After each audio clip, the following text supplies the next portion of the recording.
Porque uma acusação dos tradicionalistas com relação à pessoa do senhor é que o senhor é protestantizado, né? Mas então, pela lógica da coisa, é uma acusação do que, em tese, eles são.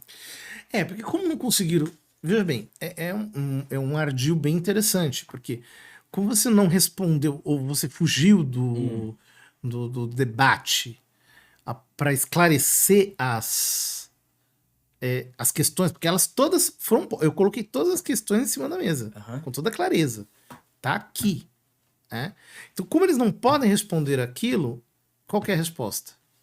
O ataque pessoal. É porque teve uma hora que ficou parecendo uma discussão de ensino fundamental ali, né? E começaram a apelar, porque faltou argumento e começaram a postar vídeo do senhor orando em línguas, num contexto muito específico, então É, arrancaram o negócio de contexto. Citações que o senhor fez, por exemplo, de autores protestantes. E com base nisso começaram a denominar o senhor de modernista, de protestante, enfim, exato. Protestante de batina, né? protestante de Dizendo. batina, Não, então, teólogo de osasco. teólogo de osasco. Só que, veja bem, veja que coisa boba, né? Hum, Quem que é o cara que mais tem debatido com protestantes no Brasil? pois é. Padre. Sou eu. Aí dá bug, viu? Os apologetas protestantes encarniçados contra mim. Quem é que tem razão? São os apologistas A protestantes conta não fecha, não. que me acusam de ser romanista, fanático, Uhum. ou são os tradicionalistas que pegam 3 cortes de internet e me chamam de protestante? É evidente que eu não sou protestante. Minha teologia é católica, muito mais católica do que a deles.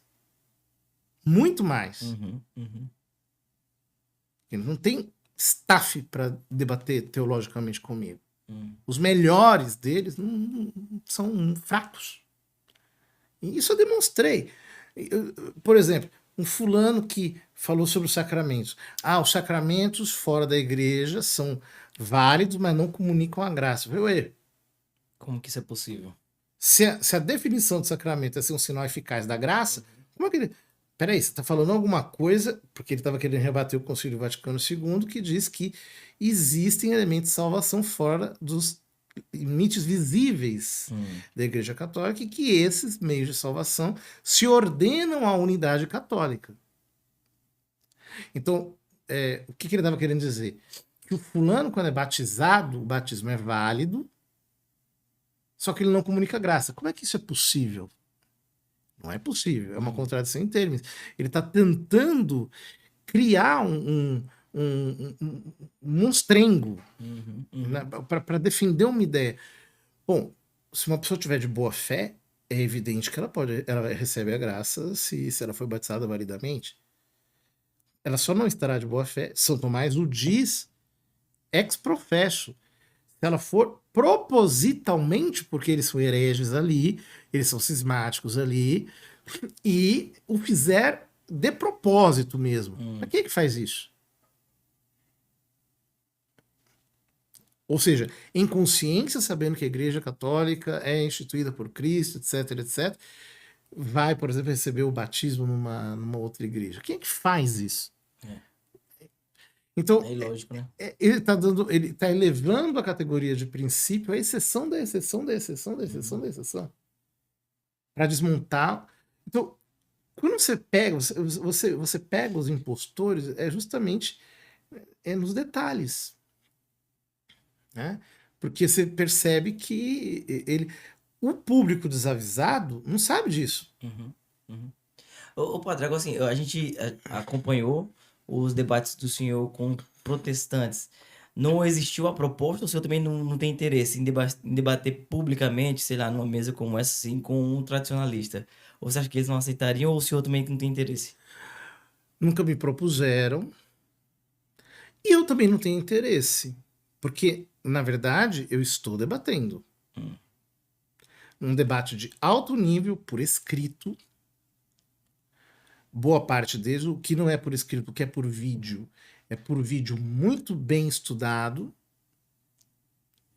E aos meus argumentos não há resposta. Não tem resposta Todos adequada. que tentaram responder, tentaram, de alguma maneira, responder, eu fui conduzindo a discussão e ficaram sem resposta. Então, do ponto de vista do debate em si. Uhum, uhum. Eu tive a oportunidade de ver a ministração que o senhor fez lá na Conferência sobre Rocha de Pedro.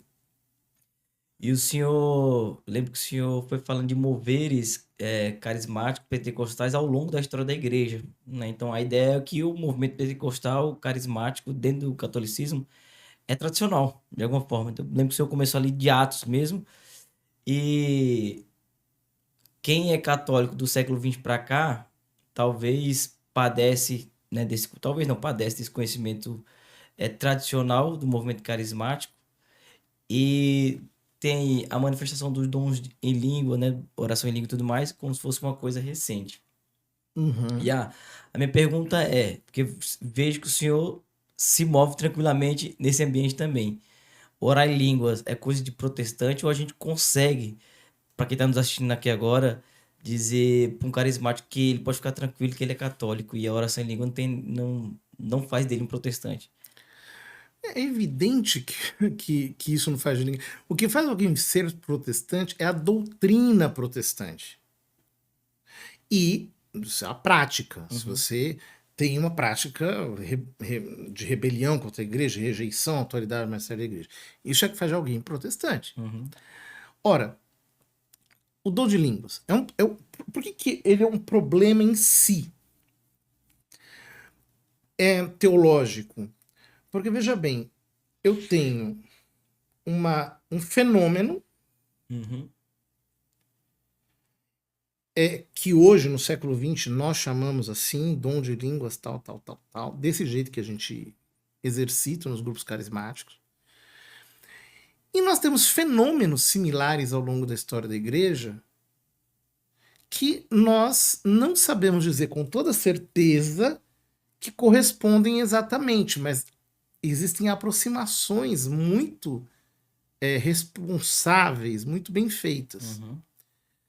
Então, por exemplo, esses dias eu vi um vídeo de um personagem com uma teologia nanica, muito nanica, que ele criticava o livro do Ed Ensley. Hum. Não sei se você leu, Som de Milagres. Sim. Dizendo que não tem historiografia nenhuma, que não tem doutrina nenhuma, que é um homem cheio de modernismo. É uma grande besteira. Ele não respondeu a nada do livro e simplesmente Só esbravejou só lá. esbravejou algumas coisas contra o livro. Mas se você pega o livro do Ed Ensley, o número de citações e de referências que ele dá no primeiro milênio sobre orações monossilábicas, orações de tipo vocálico Uhum. não identificado, às vezes chamada de jubilatio, às vezes chamada com outro nome, são muitas. Então é no mínimo leviano. Eu acho que há um outro grau de leviandade. E é aqui que um dia eu gostaria de me dedicar um pouquinho a isso, mas eu preciso de tempo, eu Uhum. preciso ir para a Europa para consultar muita bibliografia, Interessante. coisa que eu não vou ter tempo de fazer aqui. Talvez numas férias eu consiga. Oremos por isso. É o seguinte, é fazer acho que a questão está muito misturada. Uhum. Em primeiro lugar, oração em línguas é ou não é oração? Boa. Ou seja, quando o carismático está lá jubilando em línguas, ele está ou não está orando? Hum. Eu acho muito leviano você dizer que não. Porque aquela pessoa realmente está num ato de fé e de amor a Deus, ainda que aquilo não se revista de uma estrutura discursiva externa.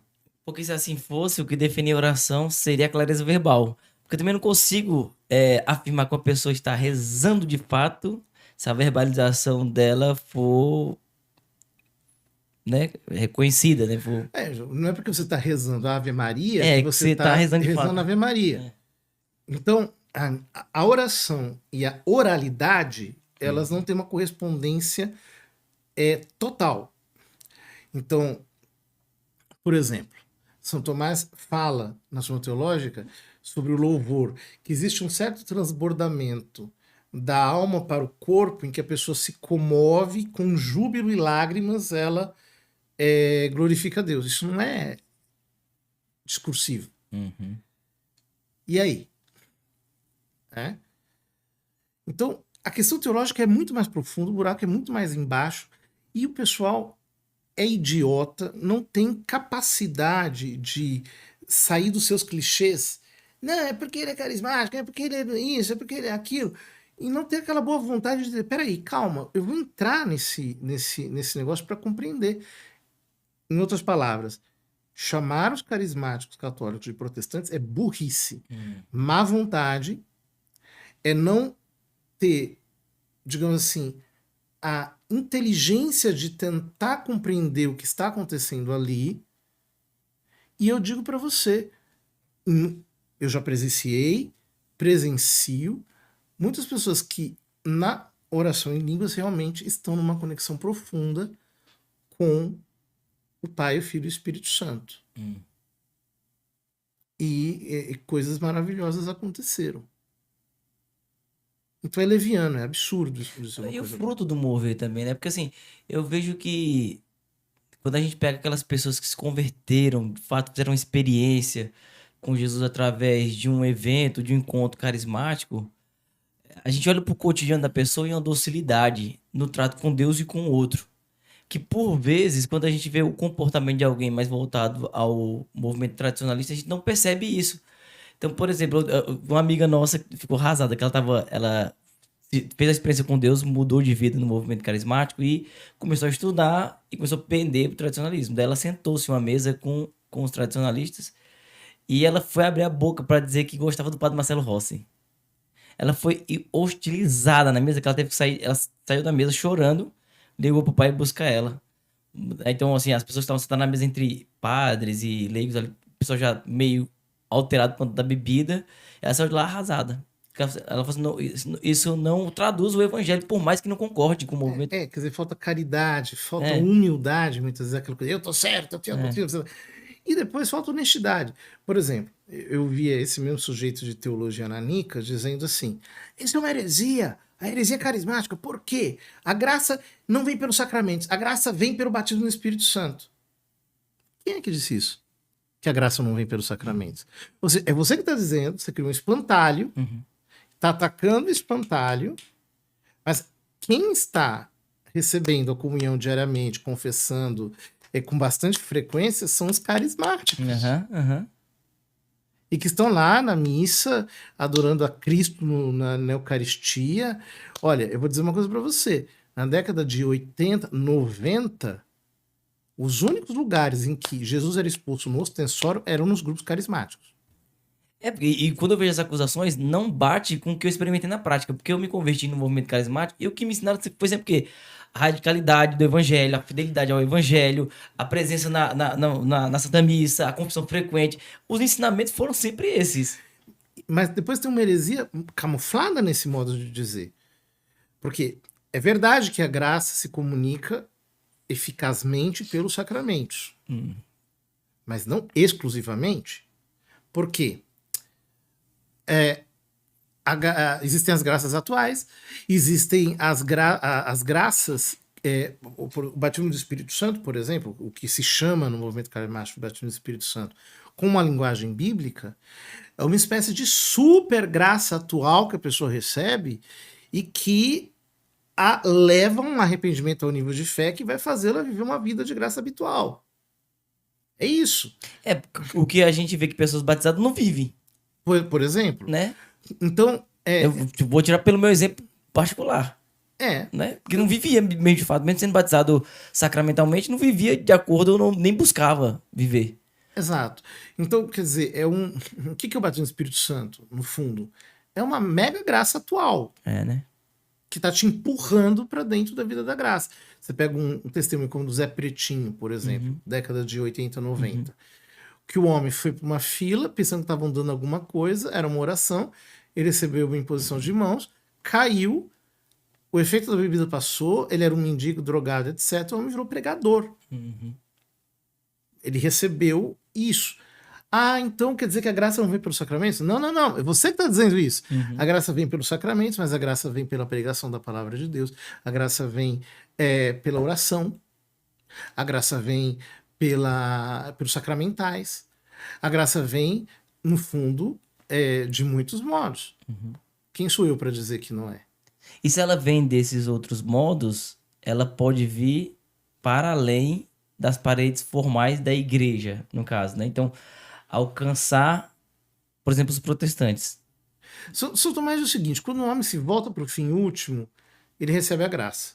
Certo. E São Tomás Uhum. que o diz. Então,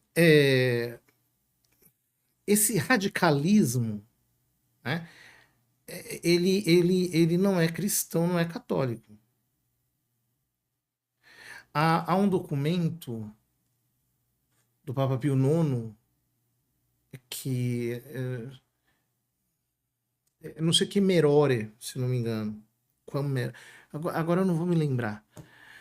Em que ele fala claramente, a igreja é necessária a salvação. Mas, se alguém estiver de boa fé, fora dos mitos, também pode ser salvo. Ele diz claramente.